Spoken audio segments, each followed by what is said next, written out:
starting from Punjab, Haryana, NCR, Delhi, Uttar Pradesh, Bihar, इन राज्यों के लिए हमने कल रेड अलर्ट दिया था।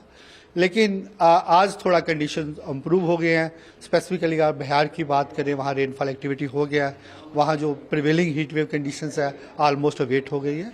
पंजाब, हरियाणा के लिए और एनसीआर दिल्ली के लिए भी जो कल हमारा रेड अलर्ट था, उसके लिए हमारा एक स्टेप नीचे किया, ऑरेंज अलर्ट किया है। और लेकिन वेस्ट उत्तर प्रदेश के लिए हमारा आने वाले 2 दिनों के लिए रेड अलर्ट है। ईस्ट उत्तर प्रदेश के लिए आज के लिए रेड अलर्ट है। उसके बाद जो हवाएं बे ऑफ बंगाल से आएंगी, वहाँ भी टेम्परेचर्स ग्रेजुअली गिर जाएंगे।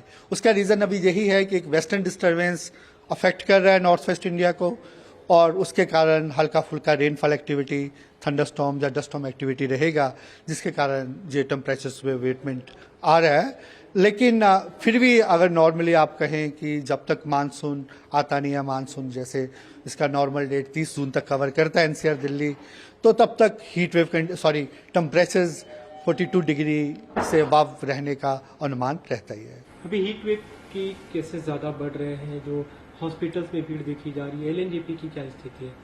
देखिए, इस बार एक्सट्रीम हीट है और काफ़ी सारे पेशेंट्स हीट इंजरीज को लेके, हीट स्ट्रोक को लेके लोकनायक में आते हैं।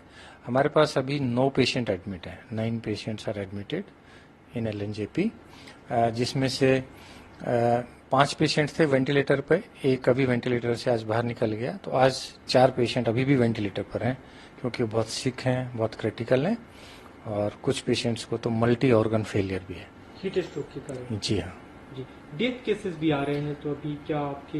हमारे यहाँ पर एक डेथ हुआ है 16 जून को। वो एक कार का मैकेनिक था जो पूरे दिन धूप में काम करता रहा और उसको नाइट में एडमिट किया गया। बहुत हाई ग्रेड टेम्परेचर था, 106, और बेहोशी की हालत में यहाँ लाया गया। उसके बाद उसको हमने आईसीयू में रखा, वेंटिलेटरी सपोर्ट पर रखा, पर उसको हम नहीं बचा पाए क्योंकि उसमें बहुत ज़्यादा देरी से वो पेशेंट हमारे पास अभी तक एक ही मौत हुई है हीट स्ट्रोक के कारण? अभी हाँ, इस 16 तारीख को एक डेथ हुआ है।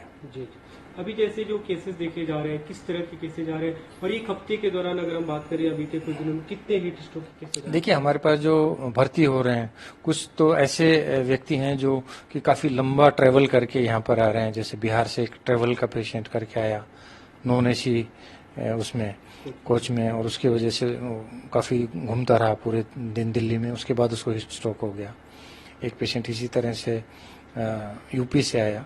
और काफ़ी सारे जो पेशेंट हैं वो हैं जो कि लेबर क्लास के हैं, मजदूर क्लास के हैं, जो कि काफ़ी लंबे टाइम पर उनका सन एक्सपोजर होता है, हीट एक्सपोजर होता है, और उसके बाद वो बेहोशी की हालत में यहाँ पर, कुछ तो पुलिस की पीसीआर के द्वारा यहाँ पे लोकनायक में लाए गए। संख्या कितनी है अगर हम संख्या की बात? टोटल एक वीक में हमारे पास 16 पेशेंट एडमिट हुए हैं, और आज हमारे पास 9 पेशेंट्स हैं।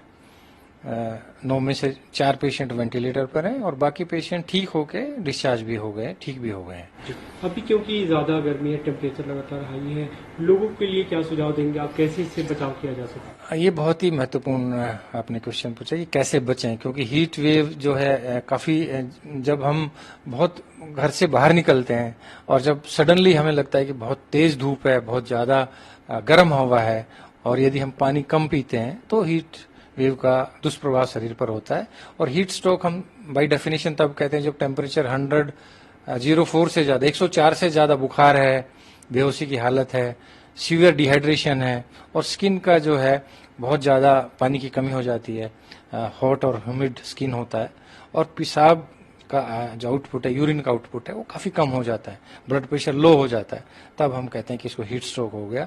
और उसके जो लक्षण है वो किसी और अन्य बीमारी की वजह से नहीं है, सिर्फ हीट के एक्सपोजर की वजह से है। तो ये हीट स्ट्रोक होता है, और इसका जो ट्रीटमेंट है, यदि टाइमली डॉक्टर के पास चले जाते हैं, अस्पताल में भर्ती हो जाते हैं, तो सबसे महत्वपूर्ण है कि उनको ठंडा करना पड़ता है। उनको कोल्ड बाथ कराते हैं हम, आइस पैक हम देते हैं, और कोल्ड आईवी फ्लूइड्स उसको देते हैं, जिसकी वजह से उसका टेम्परेचर कम होता है और पेशेंट बच जाता है। यदि पेशेंट्स टाइम से नहीं आता तो इसका हीट वेव का ब्रेन पे बहुत बड़ा दुष्प्रभाव होता है, जिसकी वजह से माइक्रो इन्फैक्ट भी हो सकते हैं ब्रेन में, बेहोशी की हालत हो सकती है, हार्ट पे उसका ब्लड प्रेशर कम हो जाता है और किडनी खराब हो जाते हैं, एक्यूट रीनल शट डाउन हो जाता है, यानी कि मल्टी ऑर्गन फेलियर हो जाता है। और कई बार तो आपने जैसे मैंने बताया कि 4 पेशेंट को मल्टी ऑर्गन फेलियर है, जिसकी वजह से उनको वेंटिलेटर पर हमें रखना पड़ा है। तो ये बहुत एक सीरियस कंडीशन है हीट स्ट्रोक, और इससे बचना चाहिए। बचाव के लिए सबसे जरूरी है कि हम छाता का अम्ब्रेला यूज करें, कपड़ा सर पे बांध के रखें, और काफी यदि बहुत जरूरी है तभी आप घर से बाहर निकलिए, तेज धूप में घर से बाहर मत निकलिए। खास करके बच्चे और बुजुर्ग 60 साल से ज्यादा हीट स्ट्रोक की चपेट में ज्यादा आते हैं और ज्यादा सिम्टम्स होते हैं, और बहुत ज्यादा उनमें पानी की कमी हो जाती है, ब्लड प्रेशर कम हो जाता है। तो जब भी आप घर से बाहर निकलें, सर के ऊपर कपड़ा रखिए, अम्ब्रेला का यूज करिए, लूज क्लोथ्स पहनिए, और हर आधे घंटे में पानी का प्रयोग करिए। कम से कम 4 से 5 लीटर पानी आपको सेवन करना है पूरे दिन में, तभी आप हीट स्ट्रोक से बच सकते हैं।